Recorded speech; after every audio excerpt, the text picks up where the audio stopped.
ظالم کے ظلم سے نجات کا یہ نبوی نسخہ ہے۔ پہلے قصہ سن لیجئے۔ حضرت عبداللہ ابن جعفر کی ایک صاحبزادی تھی، بہت خوبصورت تھی۔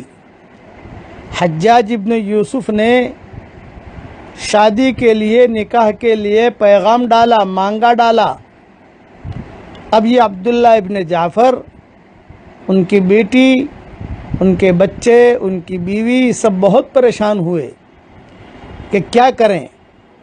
قبول کرتے ہیں تو ایک ظالم کے ہاتھ بیٹی کو دیتے ہیں، قبول نہیں کرتے تو یہ ایسا ظالم ہے کہ پورے گھرانے کو قتل کرے گا۔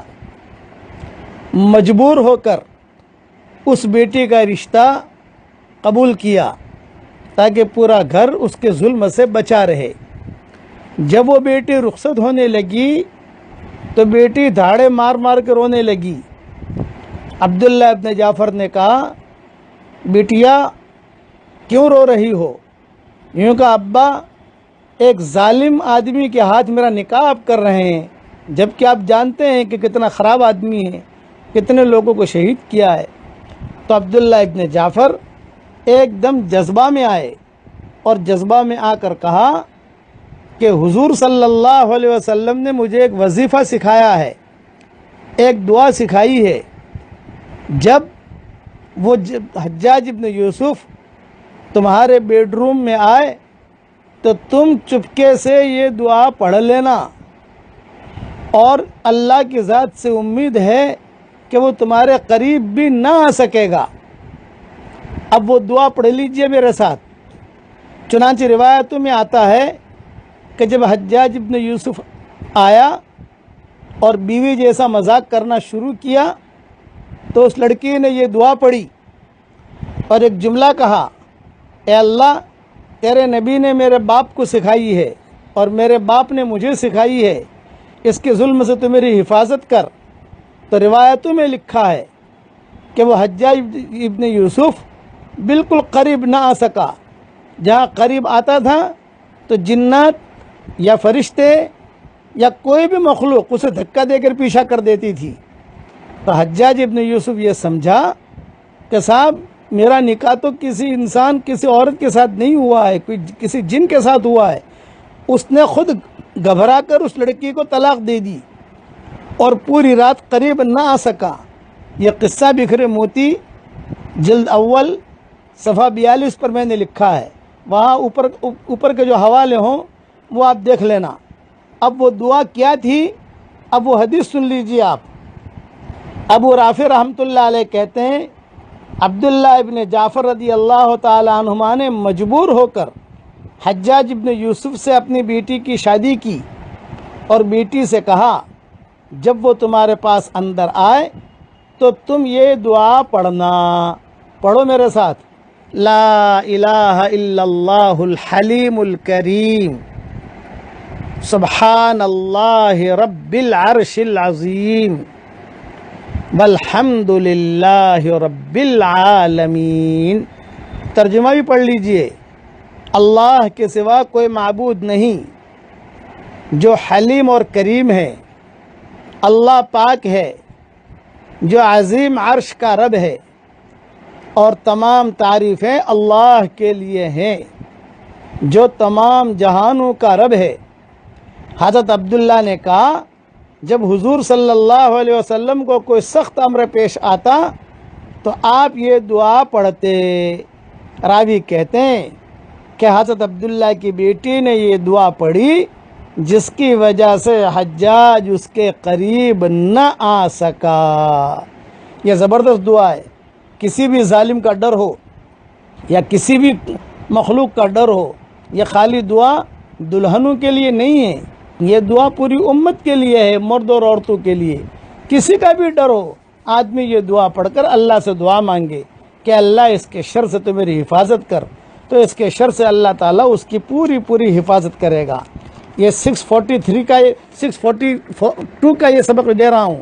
اب ایک اعلان اور سن لیجئے کہ حج کا سبق انشاءاللہ 644 سے شروع ہوگا انشاءاللہ اور 680 پر ختم ہوگا انشاءاللہ۔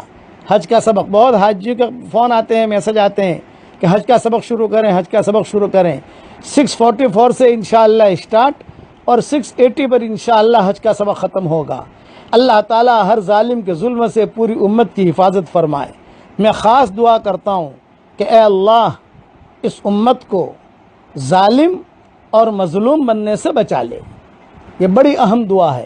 اب پڑھیے میرے ساتھ، لا الہ الا اللہ وحدہ لا شریک لہ لہ الملک ولہ الحمد وہو علی کل شیء قدیر۔ دیکھیں میں نے اتنا پڑھا، آسمان کے سارے دروازے کھل گئے میرے لیے، اور اللہ تعالیٰ میری طرف دیکھ رہے ہیں کہ جو دعا مانگو اللہ قبول کرے۔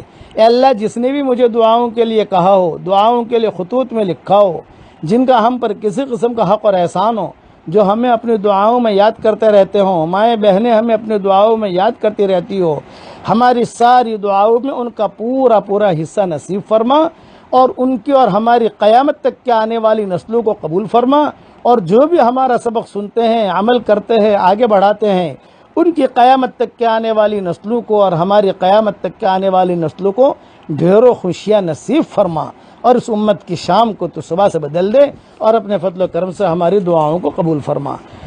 السلام علیکم ورحمۃ اللہ وبرکاتہ، وآخر دعوانا ان الحمد للہ رب العالمین۔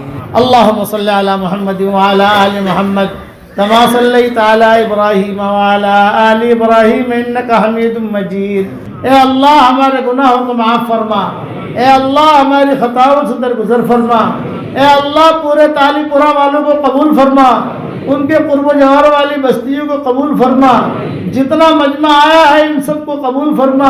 اے اللہ میری تشکیل پر جو روزانہ 100 مرتبہ سورہ اخلاص پڑھنے کی عادت ڈالے، اے اللہ اس کی ساری دعاؤں کو قبول فرما، اس کی ساری پریشانیوں کو دور فرما، اور جس نے 5 لاکھ مرتبہ پڑھنے کا ارادہ کیا ہو، اے اللہ اس کو پورا کرنے کی توفیق عطا فرما۔ اے اللہ جس کرم سے آپ نے ہمیں یہاں جمع کیا ہے، تیرے اسی کرم سے جنت الفردوس میں، تیرے نبی کے پڑوس میں، ہماری قیامت تک کے آنے والی نسلوں کے ساتھ تو ہم سب کو جمع فرما دے۔ اے اللہ اگر آپ نے ہمارا نام سعید اور نیک بختوں میں لکھا ہو تو ہمارا نام انہی میں لکھے رکھیو، اور اگر آپ نے ہمارا نام شقی اور بدبختوں میں لکھا ہو تو ہمارا نام ان کی فہرست سے مٹا دینا، اور نیک لوگوں کی فہرست میں ہمارا نام لکھ لینا۔ لکھنا بھی آپ کا کام ہے، مٹانا بھی آپ کا کام ہے، لوح و قلم بھی آپ کے پاس ہے۔ اے اللہ وہ چیزیں جس کا لینے کا ہم ارادہ کرتے ہیں مگر آپ ہمیں دینا نہیں چاہتے، اے اللہ اس کی محبت ہمارے دلوں سے نکال دے، اس کا خیال نکال دے، اس گلی میں آنے جانے کو ختم فرما دے، اور وہ چیزیں جس کا لینے کا ہم ارادہ نہیں کرتے مگر آپ ہمیں دینا چاہتے ہیں، اس کی محبت ہمارے دلوں میں ڈال دے، اور اس گلی میں آنا جانا عافیت سے ہمارے لیے آسان فرما دے۔ اے اللہ ہم سب کی جھولیوں کو ہدایت سے بھر دے، ہم سب کی جھولیوں کو امن و امان سے بھر دے۔ اے اللہ جو مجھے اپنی دعاؤں میں یاد رکھے، میری ساری دعاؤں میں اس کا پورا پورا حصہ عطا فرما، اور اپنے فضل و کرم سے ہماری دعاؤں کو قبول فرما۔ سبحان ربک رب العزت عما یصفون وسلام علی المرسلین والحمد للہ رب العالمین۔